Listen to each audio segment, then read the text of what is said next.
I'd like to tell you about the strangest secret in the world.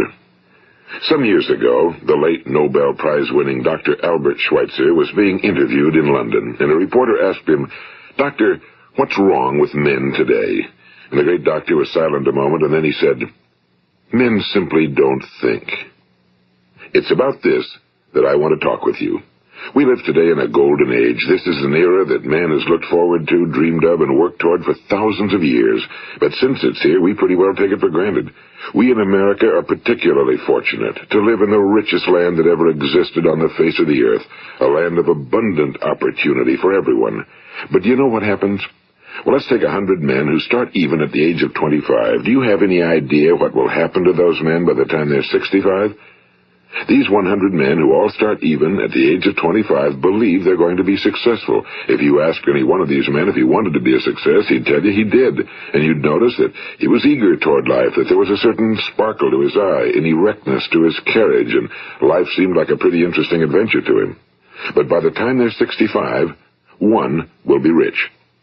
4 will be financially independent. 5 will still be working. 54 will be broke. Now think a moment. Out of the 100, only 5 make the grade. Now why do so many fail? What has happened to the sparkle that was there when they were 25? What's become of the dreams, the hopes, the plans? And why is there such a large disparity between what these men intended to do and what they actually accomplished? When we say about 5% achieve success, we have to define success. And here's the best definition I've ever been able to find. Success is the progressive realization of a worthy ideal. If a man is working toward a predetermined goal and knows where he's going, that man is a success. If he's not doing that, he's a failure.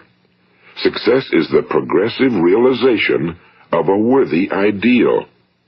Rollo May, the distinguished psychiatrist, wrote a wonderful book called Man's Search for Himself. And in this book he says, the opposite of courage in our society is not cowardice. It is conformity. And there you have the trouble today. It's conformity, people acting like everyone else without knowing why, without knowing where they're going. Now think of it. In America right now, there are over 18 million people 65 years of age and older. And most of them are broke. They're dependent on someone else for life's necessities. Now, we learn to read by the time we're 7. We learn to make a living by the time we're 25. Usually by that time, we're not only making a living, we're supporting a family. And yet by the time we're 65, we haven't learned how to become financially independent in the richest land that has ever been known. Why? We conform. And the trouble is that we're acting like the wrong percentage group, the 95 who don't succeed. Now, why do these people conform? Well, they really don't know. These people believe that their lives are shaped by circumstances, by things that happen to them, by exterior forces. They're outer-directed people. A survey was made one time that covered a lot of men, working men, and these men were asked, "Why do you work? Why do you get up in the morning?" 19 out of 20 had no idea. If you ask them, they'll say, well, everyone goes to work in the morning, and that's the reason they do it, because everyone else is doing it. Now let's get back to our definition of success. Who succeeds? The only person who succeeds is the person who is progressively realizing a worthy ideal. He's the person who says, I'm going to become this, and then begins to work toward that goal. I'll tell you who the successful people are. A success is the school teacher who's teaching school because that's what he or she wants to do. The success is the woman who's a wife and mother because she wanted to become a wife and mother and is doing a good job of it. The success is the man who runs the corner gas station because that was his dream. That's what he wanted to do. The success is the successful salesman who wants to become a top-notch salesman and grow and build with his organization. A success is anyone who is doing deliberately a predetermined job because that's what he decided to do deliberately. But only 1 out of 20 does that.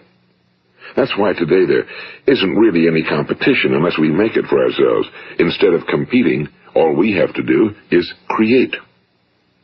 You know, for 20 years I looked for the key which would determine what would happen to a human being. Was there a key I wanted to know which would make the future a promise that we could foretell to a large extent? Was there a key that would guarantee a person's becoming successful if he only knew about it and knew how to use it? Well, there is such a key, and I've found it. Have you ever wondered why so many men work so hard and honestly without ever achieving anything in particular, and others don't seem to work hard and yet seem to get everything? They seem to have the magic touch. You've heard them say that about someone. Everything he touches turns to gold. And have you ever noticed that a man who becomes successful tends to continue to become successful? And on the other hand, have you noticed how a man who's a failure tends to continue to fail? Well, it's because of goals. Some of us have goals, some don't. People with goals succeed because they know where they're going. It's that simple. Think of a ship leaving a harbor, and think of it with the complete voyage mapped out and planned. The captain and crew know exactly where it's going and how long it'll take. It has a definite goal. Now, 9,999 times out of 10,000, it will get to where it started out to get. Now, let's take another ship, just like the first, only let's not put a crew on it or a captain at the helm. Let's give it no aiming point, no goal, no destination. We just start the engines and let it go.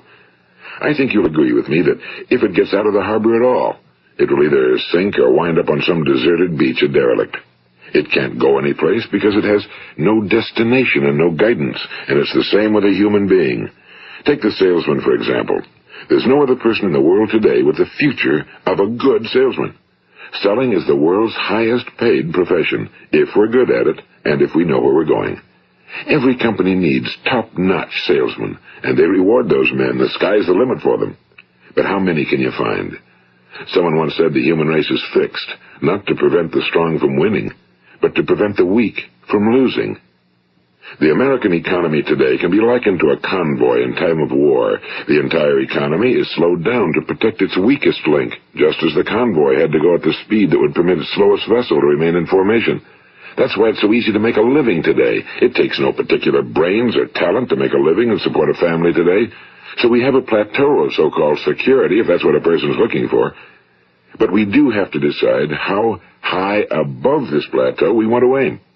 Now let's get back to the strangest secret in the world, the story that I wanted to tell you today. Why do men with goals succeed in life and men without them fail? Well, let me tell you something which, if you really understand it, will alter your life immediately. If you understand completely what I'm going to tell you from this moment on, your life will never be the same again. You will suddenly find that good luck just seems to be attracted to you. The things you want just seem to fall in line, and from now on you won't have the problems, the worries, the gnawing lump of anxiety that perhaps you've experienced before. Doubt, fear, well, they'll be things of the past. Here's the key to success and the key to failure. We become what we think about. Now let me say that again. We become what we think about. Throughout all history, the great wise men and teachers, philosophers and prophets have disagreed with one another on many different things. It's only on this one point that they are in complete and unanimous agreement. Listen to what Marcus Aurelius, the great Roman emperor, said. A man's life is what his thoughts make of it.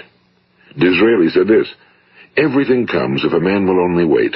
I've brought myself by long meditation to the conviction that a human being with a settled purpose must accomplish it, and that nothing can resist a will that will stake even existence for its fulfillment. Ralph Waldo Emerson said this, a man is what he thinks about all day long. William James said, the greatest discovery of my generation is that human beings can alter their lives by altering their attitudes of mind. And he also said, we need only in cold blood act as if the thing in question were real, and it will become infallibly real by growing into such a connection with our life that it will become real. It will become so knit with habit and emotion that our interest in it will be those which characterize belief. And he also said, if you only care enough for a result, you will almost certainly attain it. If you wish to be rich, you will be rich. If you wish to be learned, you will be learned. If you wish to be good, you will be good. Only you must then really wish these things and wish them exclusively, and not wish at the same time 100 other incompatible things just as strongly. In the Bible, you read in Mark 9:23, if thou canst believe, all things are possible to him that believeth. My old friend Dr. Norman Vincent Peale put it this way, this is one of the greatest laws in the universe. Fervently do I wish I had discovered it as a very young man. It dawned upon me much later in life, and I found it to be one of the greatest, if not my greatest discovery outside of my relationship to God. The great law, briefly and simply stated, is that if you think in negative terms, you will get negative results. If you think in positive terms, you will achieve positive results. That is the simple fact, he went on to say, which is at the basis of an astonishing law of prosperity and success. In 3 words, believe and succeed. William Shakespeare put it this way: our doubts are traitors and make us lose the good we oft might win by fearing to attempt. George Bernard Shaw said, people are always blaming their circumstances for what they are. I don't believe in circumstances. The people who get on in this world are the people who get up and look for the circumstances they want, and if they can't find them, make them. Well, it's pretty apparent, isn't it? And every person who discovered this for a while believed that he was the first one to work it out. We become what we think about. Now, it stands to reason that a person who's thinking about a concrete and worthwhile goal is going to reach it, because that's what he's thinking about, and we become what we think about. Conversely, the man who has no goal, who doesn't know where he's going, and whose thoughts must therefore be thoughts of confusion and anxiety and fear and worry, becomes what he thinks about. His life becomes one of frustration and fear and anxiety and worry. And if he thinks about nothing, he becomes nothing. Now, how does it work? Why do we become what we think about? Well, I'll tell you how it works as far as we know. Now, to do this, I want to tell you about a situation that parallels the human mind. Suppose a farmer has some land, and it's good fertile land. Now, the land gives the farmer a choice. He may plant in that land whatever he chooses. The land doesn't care. It's up to the farmer to make the decision. Now, remember, we're comparing the human mind with the land because the mind, like the land, doesn't care what you plant in it. It will return what you plant, but it doesn't care what you plant. Now, let's say that the farmer has 2 seeds in his hand. One is a seed of corn. The other is nightshade, a deadly poison. He digs 2 little holes in the earth, and he plants both seeds, one corn, the other nightshade. He covers up the holes, waters, and takes care of the land, and what will happen? Invariably, the land will return what's planted. As it's written in the Bible, as ye sow, so shall ye reap. Now remember, the land doesn't care. It'll return poison in just as wonderful abundance as it will corn. So up come the 2 plants, one corn, one poison. Now, the human mind is far more fertile, far more incredible and mysterious than the land, but it works the same way. It doesn't care what we plant. Success, failure. A concrete, worthwhile goal, or confusion. Misunderstanding, fear, anxiety, and so on. But what we plant, it must return to us. You see, the human mind is the last great unexplored continent on Earth. It contains riches beyond our wildest dreams. It will return anything we want to plant. Now, you might say, well, if that's true, why don't people use their minds more? Well, I think they figured out an answer to that one, too. Our mind comes as standard equipment at birth. It's free, and things that are given to us for nothing we place little value on. Things that we pay money for, we value. The paradox is that exactly the reverse is true. Everything that's really worthwhile in life came to us free. Our minds, our souls, our bodies, our hopes, our dreams, our ambitions, our intelligence, our love of family and children and friends and country, all these priceless possessions are free. But the things that cost us money are actually very cheap and can be replaced at any time. A good man can be completely wiped out and make another fortune. He can do that several times. Even if our home burns down, we can rebuild it. But the things we got for nothing, we can never replace. The human mind isn't used because we take it for granted. Familiarity breeds contempt. It can do any kind of job we assign to it, but generally speaking, we use it for little jobs instead of big, important ones. Universities have proved that most of us are operating on about 10% or less of our abilities. So decide now, what is it you want? Plant your goal in your mind. It's the most important decision you'll ever make in your entire life. What is it you want? Do you want to be an outstanding salesman? A better worker at your particular job? Do you want to go places in your company, in your community? Do you want to get rich? All you've got to do is plant that seed in your mind, care for it, work steadily toward your goal, and it will become a reality. It not only will, there's no way that it cannot. You see, that's a law, like the laws of Sir Isaac Newton, the laws of gravity. If you get on top of a building and jump off, you'll always go down. You'll never go up, and it's the same with all the other laws of nature. They always work. They're inflexible. Think about your goal in a relaxed, positive way. Picture yourself in your mind's eye as having already achieved this goal. See yourself doing the things you will be doing when you've reached your goal.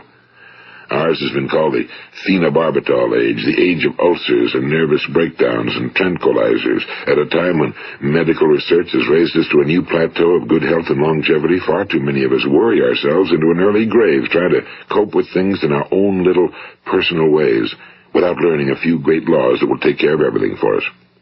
These things we bring on ourselves through our habitual way of thinking. Every one of us is the sum total of his own thoughts. He is where he is because that's exactly where he really wants to be, whether he'll admit that or not.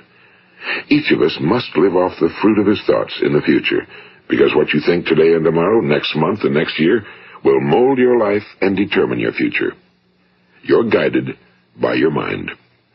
I remember one time I was driving through eastern Arizona, and I saw one of those giant earth-moving machines roaring along the road at about 35 miles an hour with what looked like 30 tons of dirt in it. A tremendous, incredible machine, and there was a little man perched way up on top with the wheel in his hands guiding it. And as I drove along, I was struck by the similarity of that machine to the human mind. Just suppose you're sitting at the controls of such a vast source of energy. Are you going to sit back and fold your arms and let it run itself into a ditch? Or are you going to keep both hands firmly on the wheel and control and direct this power to a specific, worthwhile purpose? It's up to you. You're in the driver's seat. You see, the very law that gives us success is a two-edged sword. We must control our thinking. The same rule that can lead a man to a life of success, wealth, happiness, and all the things he ever dreamed of for himself and his family. That very same law can lead him into the gutter. It's all in how he uses it, for good or for bad. This is the strangest secret in the world. Now, why do I say it's strange, and why do I call it a secret? Actually, it isn't a secret at all. It was first promulgated by some of the earliest wise men, and it appears again and again throughout the Bible, but very few people have learned it, understand it. That's why it's strange, and why for some equally strange reason it virtually remains a secret. I believe that you could go out and walk down the main street of your town and ask one man after another what the secret of success is, and you probably wouldn't run into one man in a month who could tell you. Now, this information is enormously valuable to us if we really understand it and apply it. It's valuable to us not only for our own lives, but the lives of those around us, our families, employees, associates, and friends. Life should be an exciting adventure. It should never be a bore. A man should live fully, be alive. He should be glad to get out of bed in the morning. He should be doing a job he likes to do because he does it well. One time I heard Grove Patterson, the great late editor-in-chief of the Toledo Daily Blade, make a speech, and as he concluded his speech, he said something I've never forgotten. He said, "My years in the newspaper business have convinced me of several things. Among them, that people are basically good, and that we came from someplace, and we're going someplace. So we should make our time here an exciting adventure. The architect of the universe didn't build a stairway leading nowhere." And the greatest teacher of all, the carpenter from the plains of Galilee, gave us the secret time and time again. As ye believe, so shall it be done unto you. I've explained the strangest secret in the world and how it works. Now, on this side, I want to explain how you can prove to yourself the enormous returns possible in your own life by putting this secret to a practical test. I want you to make a test that will last 30 days. It isn't going to be easy, but if you'll give it a good try, it will completely change your life for the better. Now, back in the 17th century, Sir Isaac Newton, the English mathematician and natural philosopher, gave us some natural laws of physics which apply as much to human beings as they do to the movement of bodies in the universe. And one of these laws is that for every action, there is an equal and opposite reaction. Simply stated, as it applies to you and me, it means we can achieve nothing without paying the price. The results of your 30-day experiment will be in direct proportion to the effort you put forth. To be a doctor, you must pay the price of long years of difficult study. To be successful in selling, and remember that each of us succeeds to the extent of his ability to sell. Selling our families on our ideas, selling education in schools, selling our children on the advantages of living the good and honest life, selling our associates and employees on the importance of being exceptional people. To, of course, the profession of selling itself. But to be successful in selling our way to the good life, we must be willing to pay the price. Now, what is that price? Well, it's many things. First, it's understanding emotionally, as well as intellectually, that we literally become what we think about, that we must control our thoughts if we're to control our lives. It's understanding fully that as ye sow, so shall ye reap. Second, it's cutting away all fetters from the mind and permitting it to soar as it was divinely designed to do. It's the realization that your limitations are self-imposed and that the opportunities for you today are enormous beyond belief. It's rising above narrow-minded pettiness and prejudice. And third, it's using all your courage to force yourself to think positively on your own problem, to set a definite and clearly defined goal for yourself, to let your marvelous mind think about your goal from all possible angles, to let your imagination speculate freely upon many different possible solutions, to refuse to believe that there are any circumstances sufficiently strong to defeat you in the accomplishment of your purpose, to act promptly and decisively when your course is clear, and to keep constantly aware of the fact that you are, at this moment, standing in the middle of your own acres of diamonds, as Russell Conwell used to point out. And fourth, save at least 10% of every dollar you earn. It's also remembering that no matter what your present job, it has enormous possibilities, if you're willing to pay the price. Now let's just go over the important points in the price each of us must pay to achieve the wonderful life that can be ours. It is, of course, worth any price. 1. You will become what you think about. 2. Remember the word imagination and let your mind begin to soar. 3. Courage. Concentrate on your goal every day. 4. Save 10% of what you earn. And 5. Action. Ideas are worthless unless we act on them. Now, I'll try to outline the 30-day test I want you to make. Keep in mind that you have nothing to lose by making this test and everything you could possibly want to gain. There are two things that may be said of everyone. Each of us wants something, and each of us is afraid of something. I want you to write on a card what it is you want more than anything else. It may be more money. Perhaps you'd like to double your income or make a specific amount of money. It may be a beautiful home. It may be success at your job. It may be a particular position in life. It could be a more harmonious family. Each of us wants something. Now write down on your card specifically what it is you want. Make sure it's a single goal and clearly defined. You needn't show it to anyone, but carry it with you so that you can look at it several times a day.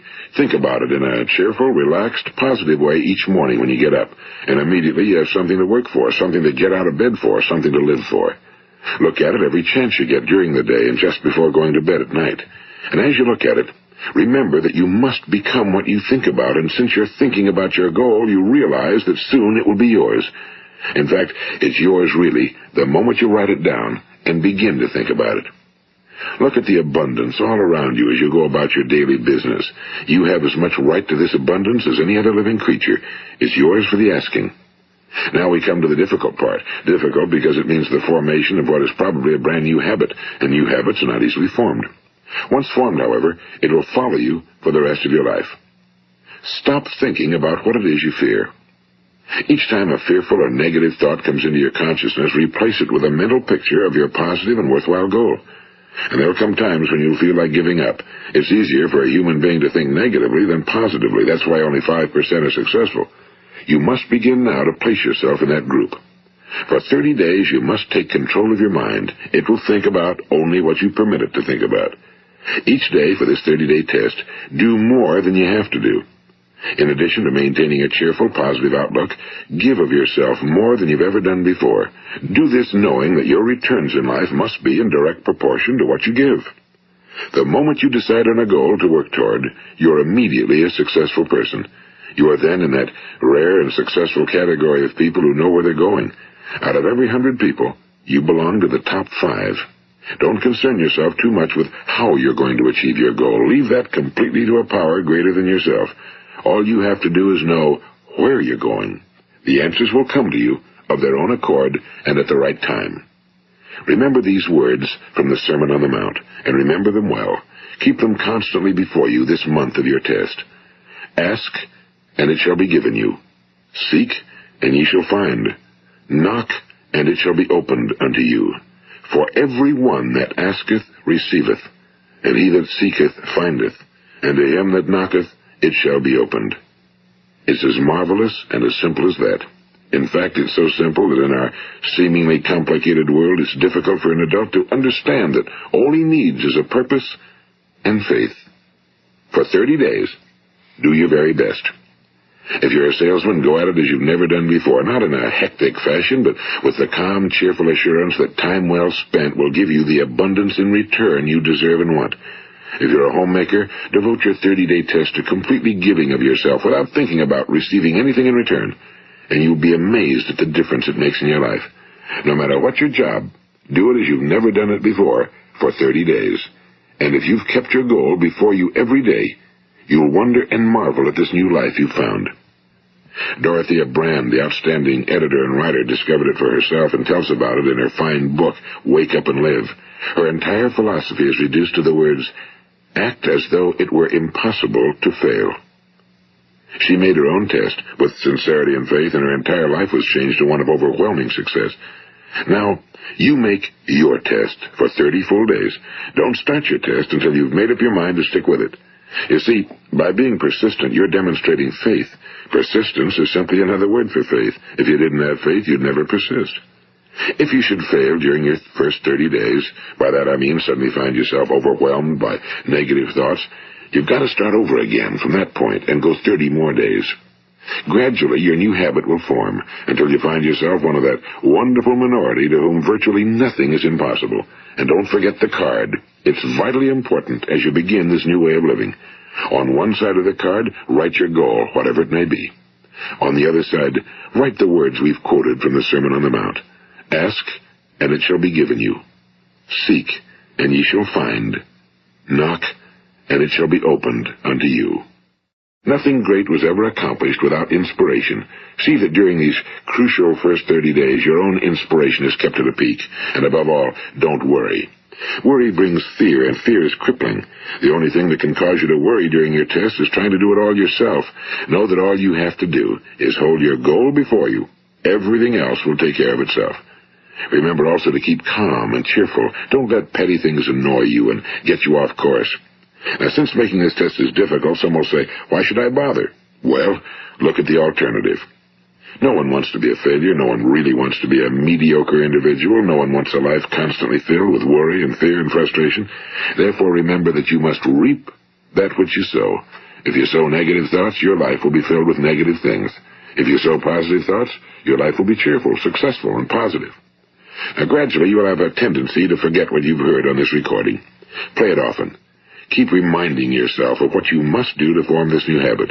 Gather your whole family around at regular intervals and listen to what's been said here. You know, most men will tell you that they want to make money without understanding the law. The only people who make money work in a mint. The rest of us must earn money. This is what causes those who keep looking for something for nothing or a free ride to fail in life. The only way to earn money is by providing people with services or products which are needed and useful. We exchange our time and our product or service for the other man's money. Therefore, the law is that our financial return will be in direct proportion to our service. Now, success is not the result of making money. Making money is the result of success, and success is in direct proportion to our service. Most people have this law backwards. They believe that you're successful if you earn a lot of money. The truth is that you can only earn money after you're successful. It's like the story of the man who sat in front of the stove and said to it, give me heat, and then I'll add the wood. How many men and women do you know, or do you suppose there are today, who take the same attitude toward life? There are millions. We've got to put the fuel in before we can expect heat. Likewise, we've got to be of service first before we can expect money. Don't concern yourself with the money. Be of service, build, work, dream, create. Do this, and you'll find there's no limit to the prosperity and abundance that will come to you. Prosperity, you know, is founded upon a law of mutual exchange. Any person who contributes to prosperity must prosper in turn himself. Sometimes the return will not come from those you serve, but it must come to you from someplace, because that's the law. For every action, there is an equal and opposite reaction. As you go daily through your 30-day test period, remember that your success will always be measured by the quality and quantity of service you render, and money is a yardstick for measuring this service. No man can get rich himself unless he enriches others. Now, there are no exceptions to a law. You can drive down any street in America and from your car estimate the service that's being rendered by the people living on that street. Had you ever thought of this yardstick before? It's interesting. Some, like ministers and priests and other devoted people, measure their returns in the realm of the spiritual, but again, their returns are equal to their service. Once this law is fully understood, any thinking person can tell his own fortune. If he wants more, he must be of more service to those from whom he receives his return. If he wants less, he has only to reduce his service. This is the price you must pay for what you want. If you believe you can enrich yourself by deluding others, you can end only by deluding yourself. It may take some time, but just as surely as you breathe, you'll get back what you put out. Don't ever make the mistake of thinking you can avert this. It's impossible. The prisons and the streets where the lonely walk are filled with people who tried to make new laws just for themselves. We may avoid the laws of man for a while, but there are greater laws that cannot be broken. An outstanding medical doctor recently pointed out 6 steps that will help you realize success. 1. Set yourself a definite goal. 2. Quit running yourself down. 3. Stop thinking of all the reasons why you cannot be successful and instead think of all the reasons why you can. 4. Trace your attitudes back through your childhood and try to discover where you first got the idea you couldn't be successful, if that's the way you've been thinking. 5. Change the image you have of yourself by writing out a description of the person you would like to be. And 6. Act the part of the successful person you have decided to become. The doctor who wrote those words is a noted West Coast psychiatrist, Dr. David Harold Fink. Do what the experts since the dawn of recorded history have told you must do. Pay the price by becoming the person you want to become. It's not nearly as difficult as living unsuccessfully. Make your 30-day test, then repeat it again, and each time it will become more a part of you until you'll wonder how you could ever have lived any other way. Live this new way, and the floodgates of abundance will open and pour over you more riches than you may have dreamed existed. Money? Yes, lots of it. But what's more important, you'll have peace. You'll be in that wonderful minority who lead calm, cheerful, successful lives. Start today. You have nothing to lose, but you have a whole life to win. This is Earl Nightingale, and thank you.